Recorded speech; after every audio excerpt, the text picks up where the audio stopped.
Welcome back. All right, so first game of the day is done. I figured, I'll go old school with the jersey I wear for this one.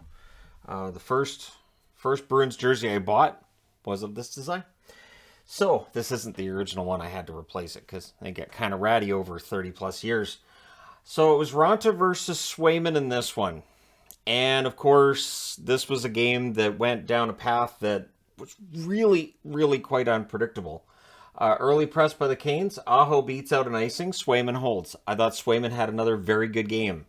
I have been a very vocal fan and supporter of Swayman all season. That continues. Canes' next press draws a power play. It was 2 for 17 in the series coming into this game. Doesn't get better. And that's the weird thing, is that the special teams storyline has kind of changed. Now the Canes are the one that are fighting it on the power play. And so we'll see if that changes with the move back to Carolina for Game 5. So the Bruins clear it out. Canes then go offside on their next entry. It's killed off, just the one shot allowed. Hall has a rush chance that's blocked. The Bruins would press. The hitting's ramping up at this point in the game as well. Stretch pass to DeBrusk misses. Ronta denies DeBrusk and holds on to it. Shots are 5-3 for the Canes at 8.5 minutes. Carolina has a 3-on-2 that sets up a press. D'Angelo has a blast that's saved. They press some more. So Carolina definitely, at this point, getting the better opportunities and the more frequent opportunities at the net. So Swayman holds on. There's some pushing after that. Pastrnak has a rush chance that fizzles out. Lazar hits fast, and fast isn't very fast getting up. I had to do it. I just had to. The thing is, that was interference. So that's penalty. And so the Canes go right back to the power play. Swayman saves, Bruins cleared. That's the best way to put it for that penalty kill. Swayman makes the save, the Bruins cleared out. Now, not long after the power play ends, Pesce would score from Domi and stall at 14:06. So they'd killed off 2 penalties, and now they allow a goal shortly after that second one ends. So the momentum is with Carolina. The play is with Carolina. They had been the better team to this point. And it was a really smart pinch by Pesce that gets them that goal as well. That was the 10th shot for the Canes. Boston had 3 to this point in the game. The hits were 12-8 in favor of Carolina. So they're out hitting and out shooting Boston by substantial margins. Bergeron would answer. This was off of a face-off win. And those set plays off face-offs, today Boston had them going.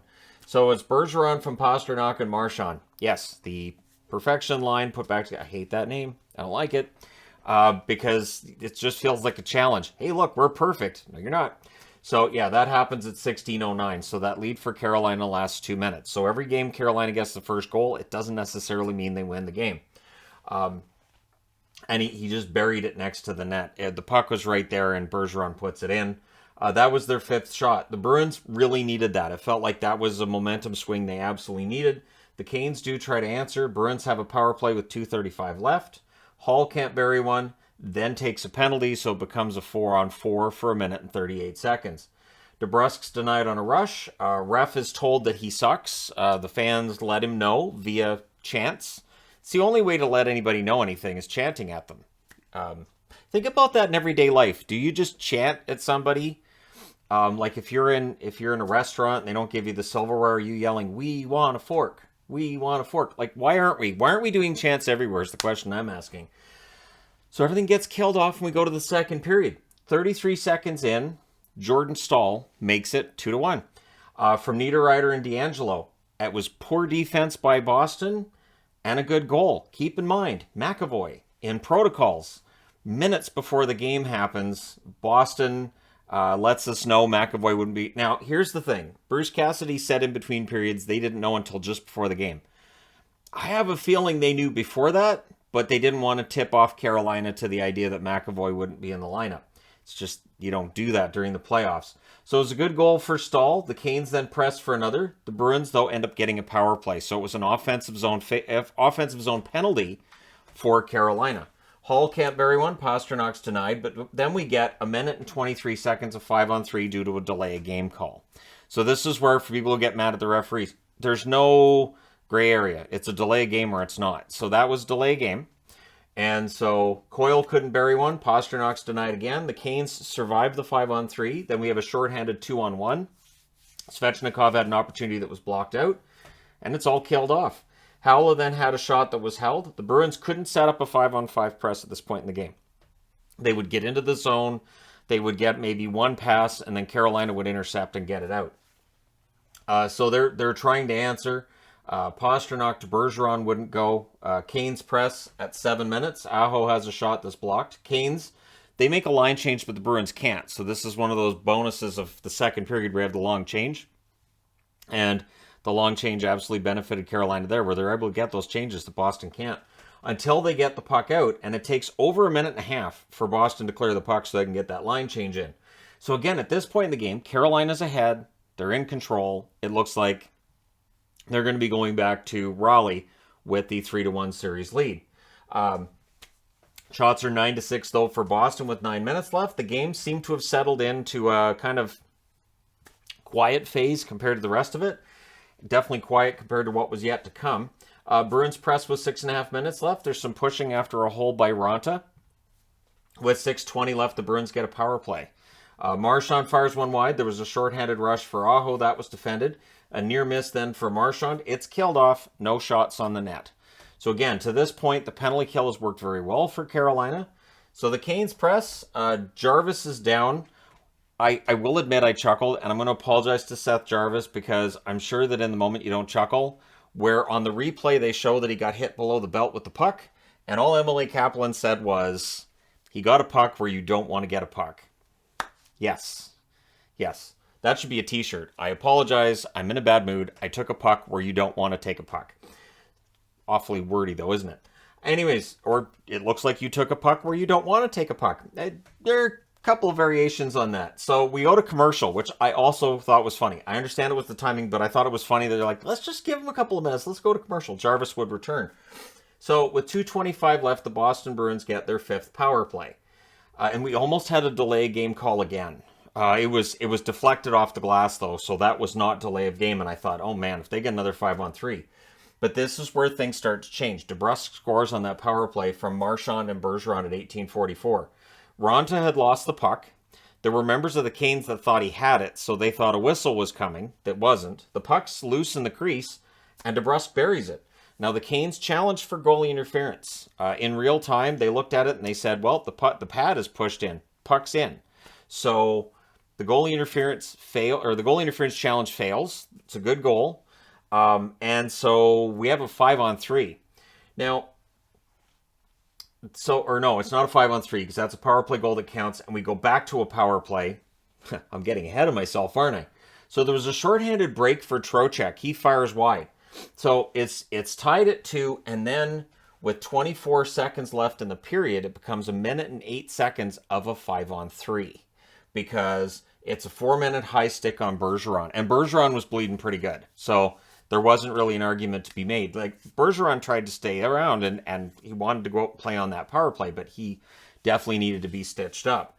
So there's some shoving at the horn, and this is where you can see that frustration is really starting to set in for the Hurricanes, and it rolls over into the third, where during the 5-on-3 with 1 second left in the 5-on-3, and they looked at the clock, they reviewed. It is a 5-on-3 goal. It's a good cycle. Marchand scores from Coyle and DeBrusk at 43 seconds. If it had been 44 seconds, which it initially looked like it was, then you have 2 minutes left because it's a double minor, but because it's 43 seconds, there's 1 second left in the 5-on-3.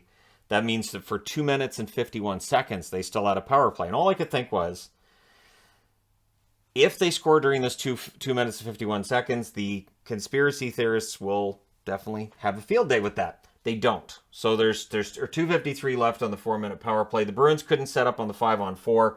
And then we get 52 seconds of 4-on-4. I think it was Hall that took the penalty there. And then the Canes get a power play. D'Angelo has a blast that's blocked. Teravainen's was blocked as well. Everything gets killed off.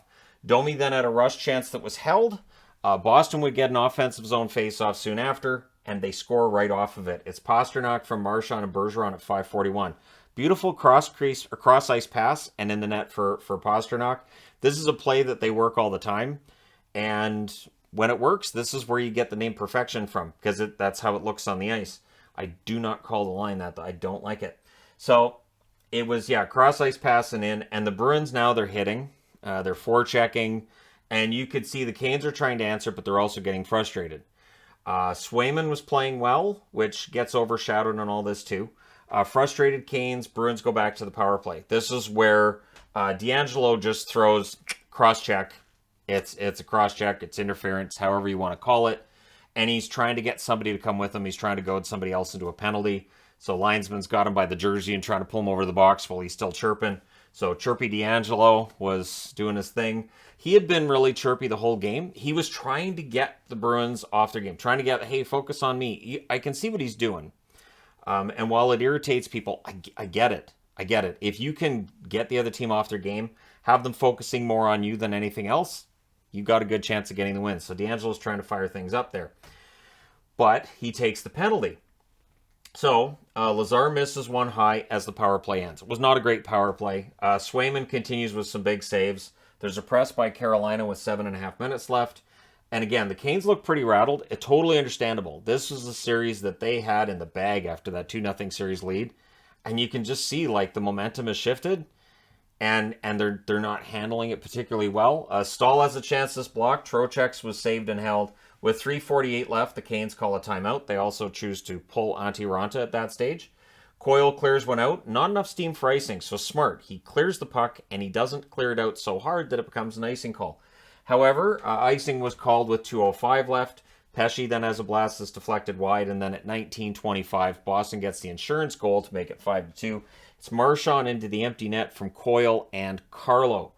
D'Angelo threw his stick at the puck before it cut in net. He didn't hit it, but just for the record, if that goal hadn't gone in because D'Angelo throws his stick at it, I'm pretty sure that means that it would have counted as an empty net goal.